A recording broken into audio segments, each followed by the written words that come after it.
Hello friends, very good morning. कैसे हैं आप सब? तो स्टार्ट करते हैं आज का यह सेशन। इस सेशन में हम बात करेंगे यहाँ पे एलडीसी एएसटी एग्ज़ाम का क्वेश्चन पेपर जो कि नायर द्वारा कंडक्ट कराया गया था। तो उसमें हमने पिछले 60 क्वेश्चंस को दो वीडियोस में कवर किया है। वीडियो का लिंक मैं डिस्क्रिप्शन में दे दूंगा। अगर आपने वीडियो नहीं देखा है तो प्लीज़ वीडियो को देखिए, और चैनल पर नए हैं तो चैनल को सब्सक्राइब करिए और बेल आइकॉन को प्रेस करिए जिससे वीडियो की नोटिफिकेशन आप तक टाइमली पहुंच सके। साथ में अपने फ्रेंड्स एंड कलीग के साथ ज़्यादा से ज़्यादा शेयर करें। तो स्टार्ट करते हैं आज का यह सेशन। इस सेशन में हम बात करेंगे यहाँ से क्वेश्चन नंबर 61 से। ठीक है, तो बेसिकली यहाँ पे पूछा जा रहा है, what is the characteristic impedance of 0.9 mm unloaded 6 quad cable being used on Indian railway. ठीक है, तो कैरेक्टरिस्टिक इम्पीडेंस की बात करें अगर, तो characteristic impedance is nothing but a surge impedance of a uniform transmission line, that is the ratio of amplitude of voltage and current of single wave propagating along the line। ठीक है, तो जो single wave propagate हो रही है इस direction में, there is an absence of reflections in the other directions. ठीक है, तो उसको हम बोलेंगे कैरेक्टरिस्टिक इम्पीडेंस, और इसको हम जेड नॉट से लिखते हैं। ठीक है, तो इस केस में अगर हम बात करें यहाँ पे, तो 0.9 mm अनलोडेड 6 क्वाड केबल के लिए जो कैरेक्टरिस्टिक इम्पीडेंस होता है वह 470 ओम होता है। So option number 1 is the right answer. Next question आ जाओ। How many numbers of pin holes are there in a socket provided at emergency communication socket post for connecting 4-वे emergency portable telephone. तो यहाँ पे number of socket pin hole के बारे में पूछा जा रहा है। तो there is a 6 pin holes in line। Okay, so option number 3 is the right answer। ये काफ़ी अच्छा क्वेश्चन है। पूछा जा रहा है what is the address length of IPv6। तो IPv6 की एड्रेस लेंथ कितनी होती है? ठीक है, तो IPv6 की जो एड्रेस लेंथ होती है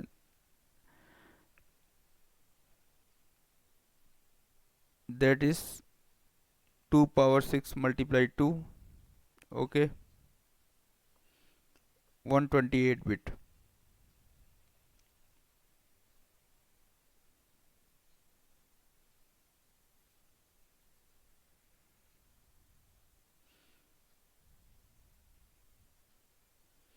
नेक्स्ट क्वेश्चन पे आते हैं, what is the jitter.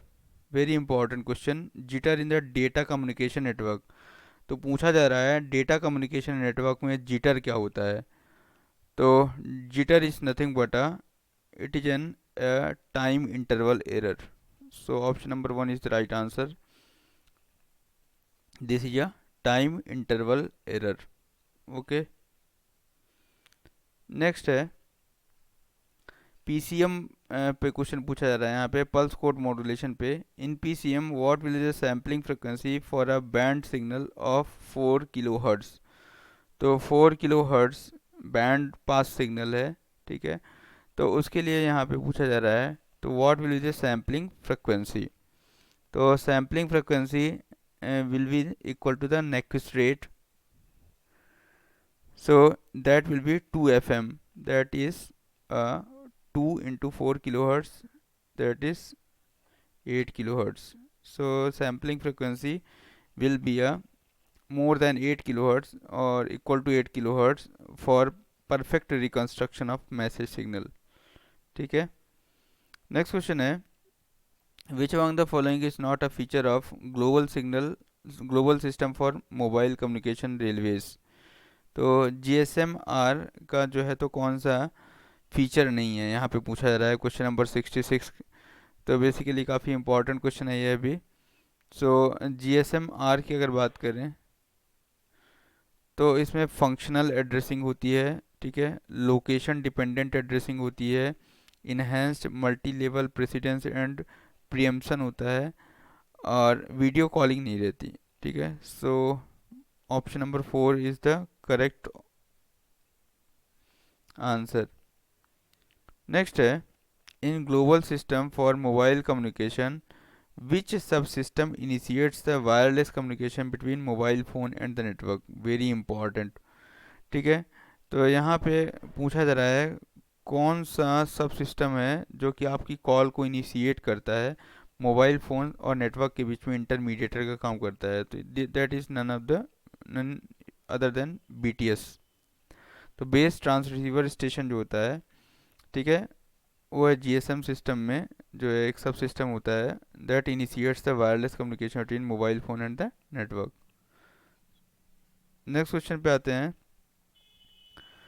What shall be the maximum boost charging current of a 300 ampere hour battery? तो 300 एम्पियर आर बैटरी की बूस्ट चार्जिंग करंट की वैल्यू कितनी होगी? तो दिस इज अ 30 एम्पियर। तो 30 एम्पियर वैल्यू जो होगी वह करेक्ट आंसर होगा। नेक्स्ट है, what is the maximum overall loss permitted on copper pair of 0.9 mm quad cable when used for block proving axle counter? तो ब्लॉक प्रूविंग एक्सेल काउंटर्स के लिए जब भी इसको यूज़ किया जाता है कॉपर पेयर क्वाड केबल को, तो उसमें मैक्सिमम ओवरऑल लॉस कितना पूछा जा रहा है in that will be in decibel value और it will be a 30 dB। So 30 dB loss होता है। Option number 3 is the right answer. Next question पे आते हैं। What type of network is GPRS have? तो general packet radio service GPRS हम बोलते हैं, और इसमें बेसिकली जो होता है a data network that overlays a second generation GSM नेटवर्क। जो हमारा 2G नेटवर्क है, जो हमारा 2G GSM नेटवर्क है, वो उस पर जो इंटरनेट की फैसिलिटीज़ मिलती थी हमें वह GPRS के थ्रू मिलती थी। ठीक है, तो GPRS है that is general packet radio service. ठीक है, नेक्स्ट क्वेश्चन पे आते हैं। What is the abbreviation of DSLAM? तो DSLAM का मतलब क्या है यहाँ पे पूछा जा रहा है। What is stands for DSLAM? This is nothing but a digital subscriber line access multiplexer. So DSLAM is Digital Subscriber Line Access Multiplexer. So option number 3 is the right answer. Next है question number 72 पे आएंगे। What type of network is RailNet have? तो rail net में किस तरह का network होता है इसके बारे में पूछा जा रहा है। तो रेल नेट है बेसिकली इंट्रानेट। ठीक है, तो रेल नेट में जो है तो इंट्रानेट होता है। ठीक है, extranet, internet, intranet, piconet, it is basically intranet. ठीक है, नेक्स्ट है क्वेश्चन नंबर 73 पे आएंगे। Which are the following is correct statement in regard to laying of telecommunication quad cable in the vicinity of traction substation? तो traction substation के पास में जब भी हम टेलीकॉम क्वाड केबल को लाई करते हैं, ले डाउन करते हैं, तो उसके रिगार्डिंग कौन सा करेक्ट स्टेटमेंट है इसके बारे में बात की जा रही है यहाँ पे। तो बेसिकली यहाँ पे जो करेक्ट स्टेटमेंट्स है that is what cable shall be laid in a concrete pipe और enhanced brick channel for a length of 300 metres on either side of the sub station. ठीक है, so option number 4 is the right answer. ठीक है, मतलब sub station के दोनों ओर जो है 300 मीटर की लंबाई तक कंक्रीट पाइप या जो भी इंक्लोज्ड ब्रिक के अंदर ही केबल को बिछाया जाएगा। ठीक है, नेक्स्ट क्वेश्चन पे आते हैं। यहाँ पूछा जा रहा है what percentage reduction in original power corresponds to attenuation of 3 dB? तो जब भी 3 dB का एटीन्यूएशन होता है यहाँ पे, तो उस केस में जो है percentage reduction in the original power कितना होता है? तो 3 dB एटीन्यूएशन के साथ जो है यहाँ पे परसेंटेज रिडक्शन होता है वह हाफ हो जाता है जस्ट। ठीक है, तो 50% रिडक्शन हो जाता है इस केस में। ठीक है, क्योंकि डीबी स्केल जो होता है वो लॉगरिथमिक स्केल होता है, तो जब भी उसको आप अगर सिंपल स्केल में कन्वर्ट करेंगे, ठीक है, तो इस केस में वह 50% की वैल्यू देगा। ठीक है, just half. What is the transmission rate in a primary rate interface integrated services on digital network? तो PRI जो प्राइमरी रेट इंटरफेस होता है इन ISDN integrated services digital network में, तो उसका ट्रांसमिशन रेट की वैल्यू क्या होता है? काफ़ी अच्छा क्वेश्चन है, काफ़ी सिंपल क्वेश्चन है। तो इसकी जो वैल्यू होती है दैट इज़ 2048 kbps होती है। कितनी होती है? 2048 kbps। नेक्स्ट क्वेश्चन पे आते हैं। Which analogue instruments among the following has the minimum least count?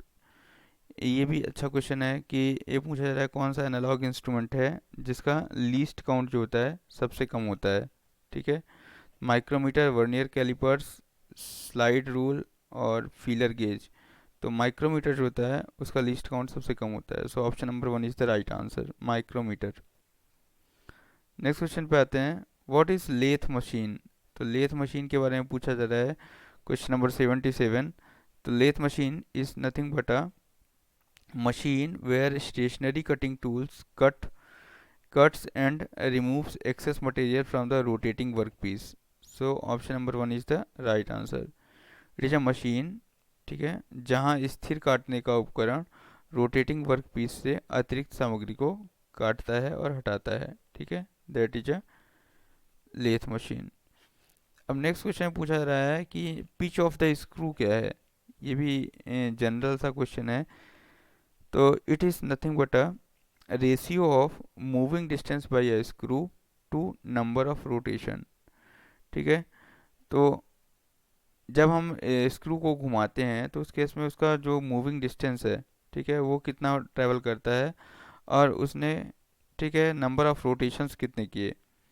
ठीक है, उनका रेशियो जो होता है that is a pitch, that is a pitch. So option number 1 is the right answer. Next है क्वेश्चन नंबर 79 की बात करेंगे। Which is the most important mechanical property of the material which will facilitate rolling or forging? ठीक है, तो question number 79 पे आते हैं यहाँ पे। तो basically it is nothing but a malleability. ठीक है, तो मैकेनिकल प्रॉपर्टी जो रोलिंग और फोर्जिंग को फैसिलिटेट करता है दैट इज़ व्हाट, मेलिबिलिटी। ठीक है, दैट इज बढ़ने की योग्यता जिसको बोलते हैं। नेक्स्ट क्वेश्चन है, brass is the alloy of which metals? तो ब्रास जो होता है basically it is a mixture of copper and zinc. So Cu plus Zn is nothing but a brass. ठीक है, and Cu plus Sn is nothing but a bronze. ठीक है, what is the name of process which removes the hardness after heating of a metal to specified temperature and cooling at a very slow and controlled rate? तो यहाँ पे ये जो question है basically heat treatment process पर based है। ठीक है, तो this treatment process is called a annealing. ठीक है, तो एनीलिंग प्रोसेस जो होता है इस प्रोसेस में कैसा रहता है, हार्डनेस को रिमूव करने के लिए हम क्या करते हैं, मेटल को हीट करते हैं एट अ स्पेसिफाइड टेम्परेचर और फिर उसको स्लो कूल करते हैं। ठीक है, एट अ कंट्रोल रेट, तो उसको हम बोलते हैं एनीलिंग। ओके, नेक्स्ट क्वेश्चन है, name the joint where two pieces of metal are placed together in the same plane and ends of each metal are joined by welding। तो यह welding से related question हो गया। ठीक है, तो यहाँ पे बेसिकली बट जॉइंट के केस में ऐसा होता है। ठीक है, तो बट जॉइंट में कैसा होता है कि दो पीसेस जो होते हैं वो आपस में साथ में रखे जाते हैं।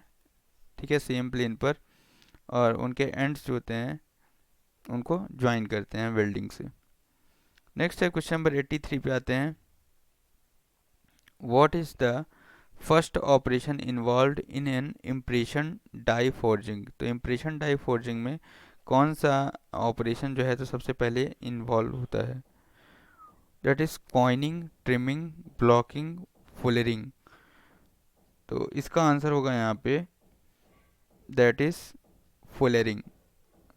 सो option number 4 is the right answer. Which part in a lathe machine holds the drill?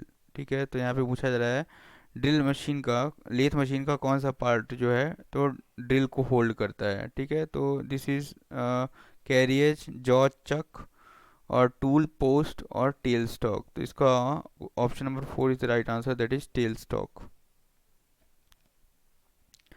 Next है, what is the material used for relay cover of Q series relay? तो क्यू सीरीज रिले के लिए जो है यहाँ पे relay cover कौन सी material का बना होता है? ठीक है, तो this is a made up of polycarbonate. So option number 2 is the right answer. अब यहाँ पे आता है telecom engineer AST। This is the part B topic. ठीक है, तो पार्ट बी टॉपिक के लिए हम अलग से वीडियो क्रिएट करेंगे। तो अभी इस वीडियो को, इस सीरीज़ को यहीं बाइंड अप करते हैं, जो कि हमारा टेक्निकल सेक्शन इस वीडियो के साथ जो है तो कंप्लीट होता है। Thanks for watching this video, have a nice day, please share as much as possible. Thanks for watching this video, have a nice day.